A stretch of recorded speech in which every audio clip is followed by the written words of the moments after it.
사랑하는 극동방송 애청자 여러분, 한 주간 동안 평안하셨습니까? 저는 우리 교회 성도들을 가만히 보면 아무리 어렵고 힘들어도 예수를 믿고 나서 복을 받지 않은 분이 없는 것을 알게 됩니다. 혹 나는 복을 받지 못했습니다라는 분이 있다면 한번 우리 자신을 겸손히 뒤돌아보면 하나님께 원망보다는 내 자신의 부족과 허물이 기억이 나는 법입니다. 그럼에도 불구하고 그런 어려운 가운데서도 역시 하나님의 은혜요, 하나님의 복을 받았다고 부인할 사람은 아무도 없습니다. 저는 부천 상동 21세기 교회 박병화 목사입니다. 오늘 저는 열왕기하 2장 19절부터 22절의 말씀을 가지고 예수만이 답이다라는 제목으로 말씀을 드리고자 합니다. 첫째로 생각할 것은 이것이 인생이다라는 것입니다. 바로 죽음의 인생입니다. 본문에 나오는 성읍의 사람들은 여리고성 사람들을 말합니다. 여리고성 사람들이 엘리사에게 찾아와서 부탁을 합니다. 19절을 보면 그 성읍 사람들이 엘리사에게 말하되 우리 주인께서 보시는 바와 같이 이 성읍의 위치는 좋으나 물이 나쁨으로 토산이 있지 못하고 떨어지나이다. 여기서 토산이 있지 못하고 떨어진다는 말은 산모들이 자꾸 유산이 된다는 말입니다. 죽는다는 말입니다. 태어나서 자의적으로 활동하다 죽는 것이 아닙니다. 태어나기 전에 죽는 것입니다. 인생은 죄와 허물로 죽은 자로 태어나 죽은 자로 살다가 영원히 죽을 자가 되는 것입니다. 인생은 죽음의 인생입니다. 두 번째로 절망의 인생입니다. 19절 보면 성읍의 위치는 좋으나 물이 나쁨으로 토산이 있지 못하고 떨어지나이다. 성읍은 좋으나 물이 나쁘다 보니 토산이 익지 못하고 기한전에 떨어지는 것입니다. 토산이 익지 못하고 기한전에 떨어진다는 말은 말 그대로 모든 농작물이 익어지기 전에 떨어진다는 말입니다. 이것처럼 허망한 일이 어디 있습니까? 죽으라고 파종하고 열심히 돌보았는데 기한전에 떨어진 것입니다. 농사는 식량도 되지만 상품입니다. 그런데 제대로 익지 않은 것을 먹어야 하니 제대로 영양가치가 있을 리가 만무합니다. 그리고 제대로 익지 않고 떨어졌으니 무슨 상품으로 내놓을 수가 있겠습니까? 아무리 성읍이 좋은들 못하겠습니까? 물이 안 좋아 죽어가고 기한전에 열매가 다 떨어지는데 말입니다. 죽음과 절망의 인생, 이것이 바로 인생입니다. 죽음과 절망의 세상, 이것이 바로 세상입니다. 그럼 크게 두 번째로 이것이 예수이다입니다. 첫째로 예수께 나와야 합니다. 오늘 여리고성 사람들이 등장한 인물이 바로 엘리사입니다. 바로 예수님입니다. 유산이 되는 죽음의 도성, 기한전에 과일에 떨어지는 인간의 힘으로 어쩔 수 없는 인간 한계 앞에, 그리고 영원히 해결할 수 없는 인간의 절망, 죽음, 멸망 앞에서 여리고성 사람들은 절망하며 살아온 것입니다. 그리고 이것을 운명이겠거니 하고 자포자기하며 살아온 것입니다. 그래서 여리고성 사람들은 물이 나빠서 알 수 없는 병명으로 죽고 또 죽고 까닭 없이 죽고 이유 없이 죽어가는 것입니다. 그리고 기한전에 농작물이 떨어지니 계속되는 가난과 기근과 흉년을 운명으로 여기고 살아왔던 것입니다. 그런데 이 여리고성에 엘리사가 등장한 것입니다.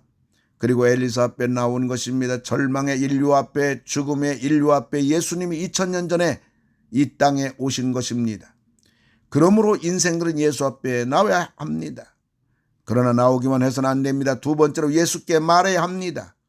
오늘 여리고성 사람들은 엘리사 앞에 나온 것은 물론 자신들이 운명으로 알고 대대로 살아왔던 아픔을 엘리사 앞에 말하는 것입니다. 우리들도 마찬가지입니다. 우리들도 예수님 앞에 우리의 아픔을, 우리의 문제를, 우리의 소원을 그대로 말해야 합니다. 예수님만이 인생의 답이기 때문입니다. 예수님만이 우리 인생의 길이기 때문입니다. 예수님만이 내 인생의 해결자이시기 때문입니다. 예수님만이 내 기도의 응답자이시기 때문입니다. 세 번째로 예수가 하라는 대로 해야 됩니다. 여리고성 사람들이 엘리사 앞에 자신들의 아픔을 이야기하자 엘리사가 말합니다. 20절을 보면 엘리사가 이르되 새 그릇을 소금에 담아 내게로 가져오라 하며 곧 가져온지라. 예수께 나오기만 해서는 안 됩니다. 예수님이 하라는 대로 해야 됩니다. 예수님께 말하기만 해서는 안 됩니다. 예수님이 하라는 대로 해야 합니다. 그럼 그게 세 번째로 예수님은 과연 누구인가요? 첫째로 새 그릇입니다. 오늘 엘리사는 새 그릇을 가져오라고 했습니다. 쓰던 그릇이면 안 됩니다. 지금까지 살아온 방법, 지금까지 해결해온 방법, 사람이 만든 방법, 사람이 만든 길은 안 된다는 것입니다. 새 그릇이어야 합니다. 새 방법이어야 합니다. 새 길이어야 합니다. 사람이 한 번도 써보지 않은 길입니다. 사람이 한 번도 가보지 않은 길입니다. 바로 예수의 길입니다. 예수의 방법입니다. 그러므로 사람은 누구든지 예수를 믿어야 됩니다. 두 번째로 예수는 소금입니다. 엘리사는 소금을 가져오라고 했습니다. 모든 사람이 소금을 가져올 필요는 없습니다. 한 사람만 가져오면 됩니다. 예수 한 분이면 됩니다. 예수 한 분이면 구원이요, 승리요, 만족인 것입니다. 평안인 것입니다. 그리고 소금은 어느 가정에나 있는 것입니다. 어느 가정에서는 없어서는 안 되는 것입니다. 마찬가지로 예수 그리스도는 누구에게나 필요한 것입니다. 예수가 필요 없는 인생은 이 세상에 단 한 명도 없습니다. 세 번째, 예수는 근원 치유자십니다. 오늘 엘리사는 소금을 가지고 어디로 가고 있습니까? 21절 보면 엘리사가 물 근원으로 나아가서 소금을 그 가운데 던지며라고 했습니다. 여리고성의 물 근원으로 간 것입니다. 그렇습니다. 근원을 고쳐야 합니다. 뿌리를 고쳐야 합니다.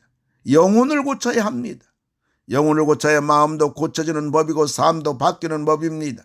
물 근원은 가만 놔두고 중간에 손을 모아서는 안 됩니다.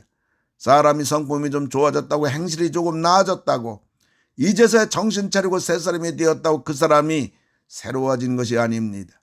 사람의 근원인 영혼이 변화되어야 되는 것입니다. 네 번째로 예수는 말씀입니다. 21절에 여호와의 말씀이 내가 이 물을 고쳤으니 이로부터 다시는 죽음이나 열매 맺지 못함이 없을지니라 하셨느니라 하였습니다. 여호와의 말씀이 내가 이 물을 고쳤으니라고 하였습니다. 예수님은 말씀이 육신이 된 분입니다. 오늘 여리고성의 나쁜 물 말씀이 고친 겁니다. 말씀대로 된 것입니다. 영원히 편찮은 하나님 말씀으로 고쳤으니 상태적으로는 완전 변하여, 시간적으로는 영원한 변하여, 속성으로는 불변의 변화입니다. 예수를 만나면 이렇게 인생의 죽음이 생명으로, 기한전에 떨어지는 저주가 축복으로, 가난이 부유함으로, 불행이 행복으로, 허무가 열매로, 불만이 감사함으로, 한계가 만족함으로 바뀌는 것입니다. 원하기는 날마다 우리 인생의 답인 예수와 함께 이 놀라운 생을 만들어가는 우리 모두가 되기를 예수님의 이름으로 축원을 드립니다. 예수가 답입니다. 하나님 아버지, 우리들이 나쁜 물로 죽어가는 여리고성의 사람들이 아니라 예수님으로 말미암아 고쳐진 물로 죽음이 없고 기한전에 떨어지는 허무 인생이 되지 않게 하여 주신 것을 감사를 드립니다. 한 주간도 지켜주시고 도와주시고 영광을 받아 주시옵소서. 예수님의 이름으로 기도를 드리옵나이다. 아멘.